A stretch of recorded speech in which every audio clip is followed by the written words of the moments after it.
Med. Da li je on samo šećer ili može biti i lek? Danas pričamo o tome šta zaista med može, ko treba da ga koristi, ko ne bi trebao, kako da izaberete pravi i najčešće greške koje poništavaju sve benefite meda. Za početak, važno je da znate da je med istovremeno jedna od najboljih prirodnih stvari koje možete dati sebi, eto, ne samo kroz ishranu, nego ovako, i jedna od možda najbržih prečica do problema ako pogrešite u nekim stvarima o kojima ću pričati. Iako to zvuči kontradiktorno, razbit ćemo sada neke mitove, jer med ima reputaciju zdravog. I on jeste zdrav, ali realnost je da je med i dalje šećer. Znači, on je samo poseban šećer i mnogo je važno da shvatite kada on ima smisla kao neki prirodni dodatak ishrani, kada je samo on maskirani šećer i na kraju koje su te stvari koje čine lažni med, a kako da znate i na šta da obratite pažnju kada ga uzimate i ovako u toku dana i generalno kupujete. Takođe, kada krećemo priču o medu, važno je da znate da med nije samo nešto slatko, već je to proizvod pčela koji nastaje od nektara. Znači, pčele dodaju svoje enzime i razne neke druge stvari, razlažu ga na jednostavne šećere i onako koncentrišu. Zato med ima onu živost koju običan šećer nema. Ali dolazimo do ključne stvari. Kada se skine sva voda i sve ostalo, med je praktično 100% šećer i znači u sebi ima fruktozu i glukozu. Naravno, sad razlike postoje shodno tome gde se med skupljao, gde je bila paša, da tako kažemo, pčela, i naravno razlikuje se po tome kakva je vrsta, kakav je cvet, obrada svega toga i tako dalje, ali je suština ista, med je šećer samo sa bioaktivnim dodacima koji su jako zdravi. Sada nastaje prava dilema. Kako nešto što je tako slatko može imati benefite po nas? U celoj ovoj priči da danas previše konzumiramo šećera. Znači, kada pričamo o tome, med jeste bolja opcija od rafinisanog klasičnog onog belog kristal šećera, ali ne zato što je ovde više ili manje šećera, nego zato što med u sebi ima polifenole i flavonoide. I oni daju jak antioksidativni efekt. Pa onda imamo puno vitamina, minerala. Takođe imamo puno enzima koji su povezani sa antimikrobnim delovanjem. Pored toga imamo puno komponenata shodno teritoriji gde su pčele bile, znači iz biljaka, iz polena, i kada sve to sada skupimo, to je onako jedna multivitaminska bomba i naravno kada se koristi u nekim realnim količinama i kada se pazi na sve ostale aspekte života, ne samo na med. Znači, med je slatki alat koji ako se koristi pametno može da da puno benefita, ali ako se ne koristi pametno može da da i neke probleme.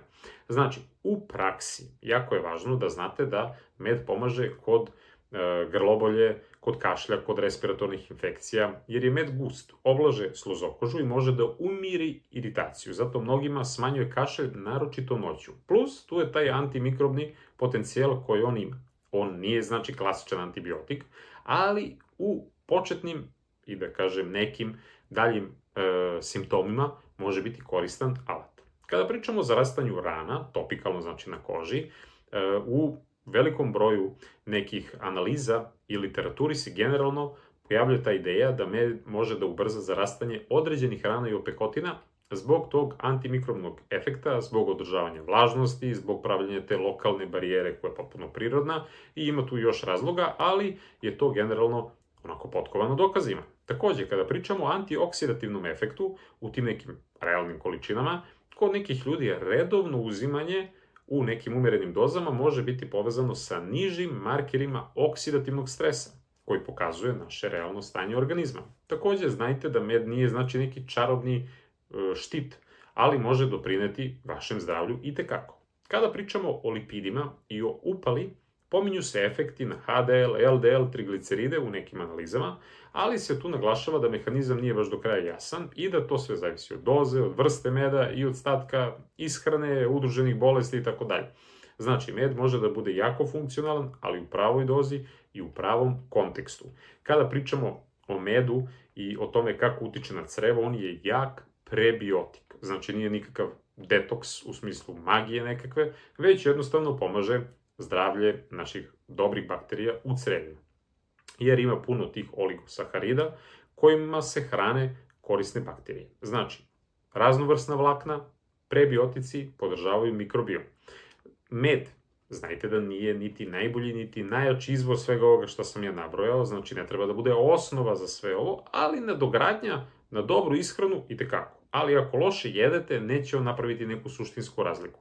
Ako imate loše navike i generalno ste na puno fronta onako rastrzani, neće tu biti nekog značajnog efekta, jer nije osnova, ali kao dodatak je sjajna stvar. Takođe, bitno je da znate da neki mitovi postoje, urbane legende. Takođe, kada pričamo o onome metalna kašičica, da se gube neka svojstva i tako dalje, to malo gubi priču iz prostog poznavanja kako se med uopšte donosi do vas u onoj teglici. Čak često su tegle sa metalnim poklopcem. Ali ako se vratimo unazad, vi kada vadite med, znači iz onih ramova, većina tih centrifuga, vrcaljki, kako god, su od neke vrste metala, da li je možda i inoks, šta već. Takođe, dosta njih čuva u tim velikim kontejnerima, koji su upravo, kao što rekoh, već negde, to jest med je već negde morao da dodirne nešto slično metalu. Tako da, to je naučno dokazano, znači nema tih nikakvih efekata ako se uzme metalna kašičica, srebrna i tako dalje. Takođe, med nema loše efekte. Znači, med je i dalje, da kažem, proizvod koji će da podigne vama šećer u krvi. Samo neće kao beli rafinisani kristal šećer ili neki možda zaslađivač, veštački i tako dalje. Znači, on ima puno komponenta koje su zdrave i onda je blaži, na primjer, glikemijski skok i generalno to kako naše telo njega obrađuje, ali svakako ako se preteruje, dobit ćete više kalorija, dobit ćete skok glukoze, dobit ćete lakše gomilanje masnoće, znači da znamo neke osnove. Takođe, kada pričamo o dijabetesu, ponekad ljudi kažu med je kao idealan. Znači, ne može da bude to pravilo, jer ima puno vrsta i razlike od, da kažem, osobe do osobe. Znači, neke osobe mogu da imaju taj manji glikemijski odgovor, ali za insulinsku rezistenciju, masnu jetru, fruktoza je svakako osetljiva tema. Jeste da sad uz med ide brdo nekih dobrih stvari, ali ponovo treba biti oprezan. Takođe, ne treba se koristiti kao izgovor za slatko, ako ste na nekim restriktivnim dijetama zbog zdravlja i tako dalje. Znači, to ponovo ipak jeste u osnovi šećer. Takođe, kada pričamo o tome koliko je on zdrav u smislu vitamina, minerala i svega ostalog, jeste zdrav, ali u nekim realnim količinama, koliko treba da unesete, a koliko će dati benefit. Tako da nemojte da se oslanjate samo na to, već je suština voće, povrće, raznovrsna ishrana, sad, da li neko jede, ne jede meso i tako dalje, sve to, pa kad dodamo med na to, to je prava stvar. Znači, imamo i onaj mit da kada se zagreva med, on postaje otrovan, nema baš tu nekih dokaza u toj naučno potkovanoj onako literaturi, jer vi sigurno ćete, ako zagrevate med, da izgubite neke enzime, bioaktivne komponente, ali to nije tragedija, jer ponekad prirodno svojstvo meda je da kristališe. Znači, to je potpuno prirodno. I onda ljudi uzmu, pa ako je u staklenoj, naravno, da se ne prevarite sa plastičnom, ali u staklenoj tegli, pa malo zagreju vodu i on polako onako se vrati u onu formu. To je potpuno prirodno i to ništa ne znači, jer prirodno svojstvo meda je da kristališe. Znači, suština je samo da ga ne ubacujete, na primjer, u ključalu vodu, kad pijete čaj, sačekajte da se ohladi i tako dalje. Znači, to su neke osnove. Znači, ako ste prosečno aktivni, jedna kašičica dnevno je sasvim neki prosek i generalno ako imate možda jake fizičke napore, trening, mentalnu aktivnost i tako dalje i zdravlje vam dozvoljava, zašto ne bi onda i svakog dana uzeli po kašičicu meda. Naravno, gledajte da ako već uzimate med koji je jako koncentrovan, onda prilagodite i ostatak ishrane tome, zato što u budžet slatkog skupite i ono koliko ste stavili kašičica, ne znam, u kafu, šta ste jeli možda od nekih testenina, nešto iz pekara, ovamo namo, sve to ide na isto mesto. Kada pričamo, znači, o nekim tajminzima, kad šta, za grlo, za kašalj, dovoljno je da se to neka mala količina onako pusti i da se polagano rastapa ustima. Popite vodu pre toga, da ne bude žedni ste, uzmete med, morat ćete odmah da popijete vodu jer će vam biti neprijetno. Znači, suština je da se to polako rastapa, a takođe oko treninga, ponekad ljudi u toku treninga, u toku fizičke aktivnosti uzmu med, jer je on brza energija i kvalitetna, zdrava, prirodna. I ponekad ljudi čak i noću, kad im pada šećer, pa se onako bude, uzmu neku mikrodozu, ali tu jednostavno prilagodite sebi, vidite, to je jednostavno individualna stvar, nije univerzalni savjet. Kada pričamo o vrstama meda, ja sam naravno za to da birate ovde lokalno i sad imate puno toga, shodno od lokaliteta gde to izaberete, gde uzmete, vidite da nabavljate direktno od čoveka koji se time bavi, nemojte da kupujete po ovim prodavnicama i tako dalje, jer to je zajebancija. I to je skoro, iako ovi naši u medijima to neće da puste kad nešto se i desi, ali skoro su na neki način i pustili informaciju da je više od 90% meda falsifikat i ko zna odakle i kako se mućka. Znači, od čoveka koji se bavi pčelarstvom kupujete direktno, sigurno da je veća cena nego u hipermarketu, ali znate šta kupujete.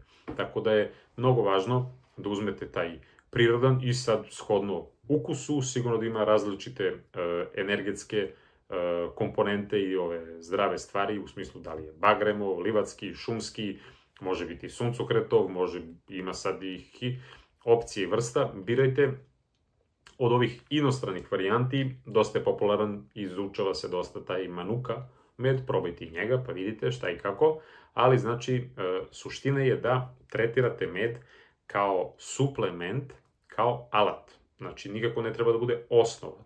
I gledajte da, ako već morate i ne znate od kog da nabavite, istražite malo, raspitajte se, a ako pak morate da kupujete, eto, u hipermarketu ili tako negde, bar gledajte neke oznake, nešto da ima neki sertifikat i tako dalje, jer i cena vam diktira isto, nažalost, neku stvar. Znači, ne može da bude isto čovek koji ručno sve radi od početka do kraja i nešto što se obrađuje tamo u nekim fabrikama i tako dalje.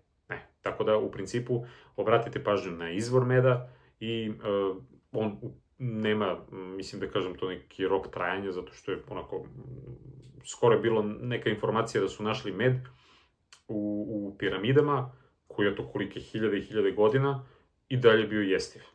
To je, mislim, nijedna namirnica na planeti nema te osobine kao med. Znači, eto, samo prilagodite sebi, svom zdravlju, u smislu toga da li imate neke možda probleme, koristite neku terapiju i tako dalje, i uživajte u medu i baš mi napišite vaše iskustva, da li, koliko, kada ga konzumirate, gde nalazite, dajte neku preporuku, napišite ljudima slobodno vaše iskustva, gde od koga može da se nađe, naročito u ovim većim gradovima, i to je super stvar da se razmeni direktno kontakt sa nekim, a ove Facebook grupe ima tu puno stvari gde možete da nađete kvalitetne vrste meda. Tako da, eto, pišite u komentarima, baš me interesuje, jer ja lično volim med i onako sam, eto da kažem, i pristalica toga da stvarno treba da se podrže pčelari, jer nažalost vidim da kada pričam sa ljudima iz te struke, se zadnjih godina jako smanjio taj fond, generalno, zato što mlađi ljudi nemaju toliko interesovanje, ovi stari već ljudi i u penziju i tako dalje, a država nešto baš se ne trudi mnogo oko toga da potpomogne celu tu priču.